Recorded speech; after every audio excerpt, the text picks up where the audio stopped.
کہ اللہ مسبب الاسباب ہے، وہ اسباب کا پابند نہیں ہے، وہ اسباب کا محتاج نہیں ہے، اسباب اس کے محتاج ہیں۔ اگر یہ یقین ہے تو اللہ پر ایمان ہے، یہ نہیں ہے تو تمہارا ایمان اسباب پر ہے، وسائل پر ہے، ذرائع پر ہے، مادیات پر ہے، اللہ پر نہیں۔ اس وقت کہاں راستہ تھا؟ کوئی راستہ تھا؟ سمندر ہے اور ادھر سے لشکر آ گیا ہے۔ کلا ان معی ربی سیہدین۔ اب دیکھیے ایمان کہہ دینا آسان ہے، ہوا معکم اینما کنتم، جہاں کہیں بھی تم ہوتے ہو اللہ تمہارے ساتھ ہوتا ہے، لیکن اس کا یقین قائم ہو جائے تو زمین و آسمان کا فرق واقع ہو جائے۔ یہی بات ہوئی حضور کے ساتھ۔ غار ہے، چھپے ہوئے ہیں محمد الرسول اللہ اور آپ کے وہ یار غار ابو بکر صدیق رضی اللہ تعالی عنہ۔ اقبال نے حضرت ابو بکر کی شان میں چند اشعار کہے صرف، لیکن واقعہ یہ ہے کہ بھاری بھاری نظموں پر اور قصیدوں پر بھاری ہے، طویل ترین نظمیں اور قصیدے ہوں ان پر بھاری ہے۔ ہمت ابو بکر کی ہمت جو ہے، کشت ملت را جو ابر، جیسے بارش سے کھیتی اپجتی ہے، ابو بکر کی ہمت اور عزیمت اس امت کو اسی طرح سینچنے والی ہے۔ ثانی اسلام و غار و بدر و قبر، وہ دوسرے تھے اسلام میں، دوسرے پہلے کون تھے؟ انا اول المومنین، حضور فرماتے ہیں سب سے پہلا ایمان لانے والا میں، دوسرے ابو بکر۔ ویسے ہمارے ہاں یہ چلتا ہے اختلاف، حضرت علی پہلے ہیں کہ حضرت ابو بکر پہلے ہیں، لیکن اس میں بڑی خوبصورت تطبیق قائم کی ہے علماء نے اور بہت صحیح ہے۔ چار کے بارے میں فیصلہ ہی مت کرو کہ کون پہلے ہے، ان کی ایک عجیب تقسیم کر دی ہے۔ آزاد مردوں میں، بالغ مردوں میں سب سے پہلے ابو بکر، بچوں میں سب سے پہلے علی، خواتین میں سب سے پہلے خدیجہ، اور غلاموں میں سب سے پہلے زید ابن حارثہ۔ بڑی پیاری تقسیم ہے، یہ چاروں ہی پہلے ہیں، ہر ایک کے لیے اولیت ہے۔ اور واقعہ یہ ہے کہ اگر زمانی اعتبار سے تعین ہوگا تو پہلے خدیجۃ الکبریٰ آئیں گی رضی اللہ تعالی عنہ۔ کسی اور سے بات کرنے کی نوبت بعد میں آ سکتی ہے، پہلے تو اہلیہ محترمہ سے بات ہوئی، آتے ہی پہلی وحی ہوئی ہے، ابھی تبلیغ کا حکم نہیں تھا۔ کس کو بتایا واقعہ؟ ابھی اپنی نبوت کی تبلیغ کا تو حکم ہی نہیں آیا۔ واقعہ کس کا ہے؟ وہ خدیجہ کا ہے۔ جب کہا ہے کہ خشیت علی نفسی، مجھے اپنی جان کا اندیشہ ہے، تو کیا جواب دیا خدیجہ نے رضی اللہ تعالی عنہا؟ وہ صدیقۃ الکبریٰ ہے۔ صدیقات جو ہیں خواتین، ان میں چوٹی پر خدیجۃ الکبریٰ ہے رضی اللہ تعالی عنہا، اور صدیق جو مرد ہیں ان میں صدیق اکبر ہے ابو بکر صدیق رضی اللہ تعالی عنہ، لیکن صدیقات میں چوٹی پر۔ جب حضور نے فرمایا خشیت علی نفسی، کیا فرمایا؟ کیا عرض کیا؟ کیسے تسلی دی؟ نہیں نہیں، اللہ آپ کو ضائع نہیں کرے گا، آپ غریبوں کے ہمدرد ہیں، آپ مساکین کے تکالیف رفع کرنے والے ہیں، آپ بیواؤں کی سرپرستی کرتے ہیں، آپ مسافروں کی خدمت کرتے ہیں، اللہ آپ کو ضائع نہیں کرے گا۔ یہ یقین ہے اس خاتون کے اندر۔ خیر وہ ایک علیحدہ بات ہو جائے گی۔ میرے دل پر حضرت خدیجہ رضی اللہ تعالیٰ عنہ کی شخصیت کا بڑا گہرا نقش ہے، جو وہ کوئی اور ہی وقت اور موقع ہوا تو بیان ہوگا۔ بہرحال اقبال نے ایک مصرے میں جو چار اولیتیں جمع کر دی ہیں، ہمت او کشت امت را چو ابر، ثانی اسلام و غار و بدر و قبر۔ اسلام میں حضور کے بعد پہلے کون؟ ابو بکر۔ غار میں حضور کے ساتھ کون؟ ابو بکر۔ بدر کی رات اللہ کا رسول سربسجود، وہ جھاڑ، وہ گھاس پھوس کی جو جھوپڑی بنائی گئی تھی، اور وہاں تلوار ننگی لے کر پہرا دینے والا کون؟ ابو بکر۔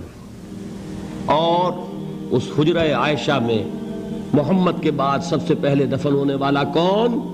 ابو بکر رضی اللہ تعالی عنہ وصلی اللہ علیہ وسلم۔ وہ جو معاملہ میں سنا رہا تھا غار ثور کا، حضرت ابو بکر بھی حضور کے خیال سے لرز گئے ہیں. آپ کو یاد ہوگا کہ جا کر پہلے تمام جتنے سوراخ تھے انہیں بند کیا ہے. ایک سوراخ رہ گیا تھا جس کو بند کرنے کے لیے کوئی کپڑا نہیں تھا. وہاں اپنی ایڑی رکھی ہے. تب کہا ہے حضور سے تشریف لائیے, اور اپنے زانو پر حضور کو لٹایا ہے. اور وہاں کسی موذی جانور نے کاٹا ہے. حضور کی آنکھ لگ گئی تھی. اس وقت اس بل کے اندر جو بھی بچھو ہے کیا ہے واللہ عالم, اس نے کاٹا ہے. اس کی تکلیف کی وجہ سے ابو بکر کی آنکھوں سے آنسو ٹپک گئے. حضور کے چہرے مبارک پر پڑے ہیں تو حضور جاگے ہیں, معاملہ کیا ہے. ایڑی نہیں ہٹائی وہاں سے, مبادا وہ جانور وہاں سے نکل کر محمد الرسول اللہ کو کوئی گزن پہنچا دے. ابو بکر کی ایڑی ہے, جس طرح چاہے کھا لے, ختم کر دے, جان نکل جائے تب کوئی آنچ آئے محمد پر تو آئے, لیکن جیتے جی نہیں. وہ ہے ابو بکر. حضور کے خیال سے اس وقت حضور نے پھر اپنا لعاب دہن لگایا ہے, اور اس سے پھر آپ کی تکلیف ختم ہوئی. جیسے خیبر میں حضرت علی کی آنکھ دکھ رہی تھی, اس کو جو شفا حاصل ہوئی ہے وہ بھی حضور کے لعاب دہن سے ہوئی. تو بہرحال اس وقت انہوں نے کہا ہے کہ اے نبی یا رسول اللہ, اگر اس وقت ان میں سے کسی نے غیر ارادی طور پر بھی اپنے قدموں کی طرف جھانک لیا تو پکڑے جائیں گے. کیا جواب تھا اللہ کے رسول کا؟ لا تحزن ان اللہ معنا. اللہ ہمارے ساتھ ہے, کیوں گھبراتے ہو ابو بکر. یہ ہے ایمان باللہ, میرا مالک اللہ, میرا رازق اللہ, میرا محافظ اللہ, میرا مددگار اللہ, میرا پشت پناہ اللہ, میرا دوست اللہ. یہ دوستی ہے اللہ کی جو لب لباب ہے, حاصل ہے ایمان کا. اسی کا نام ولایت ہے. اولیاء اللہ کے سروں پر سینگ نہیں ہوتے.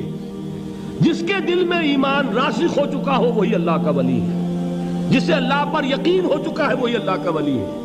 جسے یقین ہے اللہ میرے ساتھ ہے, میرا مددگار, میرا پشت پناہ, میرا ساتھی, میرا دوست, میرا محبوب, میرا محب. اللہ اہل ایمان سے محبت کرتا ہے. واللہ یحب الصادقین. ان اللہ یحب الذین یقاتلون فی سبیلہ صفا کانہم بنیان مرصوص. اللہ محبت کرنے والا, اہل ایمان محبوب, اور اہل ایمان محبت کرنے والے اللہ محبوب. والذین آمنوا اشد حبا للہ. آپ تصور کیجئے جسے یہ رشتہ ایمان یا رشتہ ولایت حاصل ہو جائے, الا ان اولیاء اللہ لا خوف علیہم ولا هم یحزنون. آگاہ ہو جاؤ, اللہ کے دوستوں کے لیے نہ کوئی خوف ہے نہ کوئی حزن ہے. اور میں بیان کر چکا تھا, خوف اور حزن کے خاتمے ہی کا نام امن ہے. زوال خوف, زوال حزن. یہ خوف اور حزن کیوں آتے ہیں بار بار؟ اللہ تخافوا ولا تحزنوا, دونوں آ گئے. الا ان اولیاء اللہ لا خوف علیہم ولا هم یحزنون, پھر وہی دو. وہ کیوں ہے؟ خوف ہوتا ہے کسی مستقبل کی بات کا, یہ نہ ہو جائے, وہ نہ ہو جائے, یہ نقصان نہ پہنچ جائے, یہ تکلیف نہ ہو, یہ غضب نہ آ جائے. خوف ہے مستقبل سے.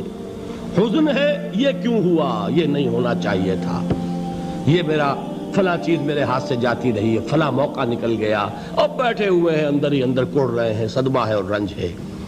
اور جو اللہ پر ایمان رکھتا ہے وہ جانتا ہے ما اصاب من مصیبت فی الارض ولا فی انفسکم الا فی کتاب من قبل ان نبرأها ان ذلک علی اللہ یسیر لکی لا تعصوا علی ما فاتکم ولا تفرحوا بما آتاکم واللہ لا یحب کل مختال فخور. اس زمین میں یا تمہاری جانوں میں کوئی تکلیف, کوئی مصیبت نہیں آ سکتی سوائے اس کے کہ جو اللہ نے لکھ دی ہو, اس سے پہلے کہ وہ ظاہر ہو. جس کو یہ حقیقت معلوم ہو گئی اس کو یہ طرز عمل اختیار کرنا چاہیے. جو چیز چھن جائے, جاتی رہے, چھوٹ جائے, اس پر افسوس نہ کرو. کس نے چھینی؟ دوست نے.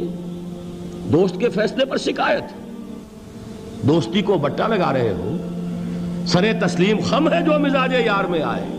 اگر دوستی ہے تو پھر تو تمہیں گردن جھکانی چاہیے کہ ہر چہ ساقی ماریخت عین الطافست, جو بھی میرا ساقی میرے پیالے میں ڈال دے اس کا کرم ہے. جو اس کی طرف سے آئے اس پر کوئی رنج نہیں, کوئی صدمہ نہیں, کوئی غم نہیں, کوئی شکایت نہیں, کوئی شکوہ نہیں. اور جو ہوگا وہ اس کے اذن کے بغیر نہیں ہوگا, اور اس کا اذن ہوگا تو یقیناً میرے لیے خیر ہی خیر ہے, چاہے وہ ناگوار شے ہو, بظاہر مجھے اچھی نہ لگ رہی ہو، میری شارٹ سائٹڈنس میں مجھے وہ نظر آ رہی ہے کہ میرے لیے بری ہے، لیکن قرآن نے کہا ہے عسیٰ ان تکرہوا شیئا وہو خیر لکم وعسیٰ ان تحبوا شیئا وہو شر لکم واللہ یعلم وانتم لا تعلمون۔ ہو سکتا ہے تم کسی چیز کو ناپسند کرو درحال ہے کہ اسی میں تمہارا خیر ہو، اور ہو سکتا ہے تم کسی چیز کو پسند کرو درحال ہے کہ اس میں تمہارا شر ہو۔ اللہ جانتا ہے، تم نہیں جانتے۔ جب مجھے یہ بات معلوم ہو گئی، میں نے اپنا معاملہ اللہ کے حوالے کیا۔ سپردم بے تو مایا خیش را تو دانی حساب کم و بیش را، اے رب جو تو چاہتا ہے وہ ہو، تیرے علم میں جو شے میرے لیے خیر ہے وہ ہو جائے، میری کوئی پسند نہیں، میری کوئی چاہت نہیں، یہ ہے راضی برضائے رب۔ اکبر الہ آبادی نے اسے کہا ہے رضائے حق پہ راضی رہ، یہ حرف آرزو کیسا، خدا خالق، خدا مالک، خدا کا حکم تو کیسا۔ جب میں آ گیا بیچ میں، میری پسند، میری مرضی، میری خواہش، میری چاہت، یہی تو شرک ہے۔ ما شاء اللہ کان وما لم یشاء لم یکن، جو اللہ نے چاہا وہ ہوا، جو اس نے نہیں چاہا نہیں ہوا، اختیار اس کا ہے، میرا تو نہیں۔ رضائے حق پہ راضی رہ، یہ حرف آرزو کیسا، خدا خالق، خدا مالک، خدا کا حکم تو کیسا۔ اقبال نے اسے کہا ہے فارسی میں، اب آپ کہیں اس کا ترجمہ بھی کرو تو وہ مجھے ذرا اس وقت کچھ بہت ہی بدذوقی کسی بات نظر آئے گی۔ جائیے پوچھئے کسی سے جسے فارسی آتی ہو، بروں کشید ز پیچا کے ہست و بود مرا، چے اقدہا کے مقام رضا کشود مرا۔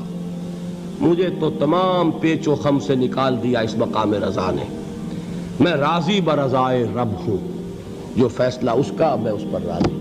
تو کہاں کا حزن اور کس کا خوف، یہی زوال حزن اور زوال خوف، یہی ہے امن، یہ نتیجہ ہے ایمان کا۔ تو جان لیجئے یہ ہے لب لباب، یہ ہے حاصل ایمان کا، یہ ہے تو ایمان ہے، یہ نہیں ہے تو ایمان نہیں۔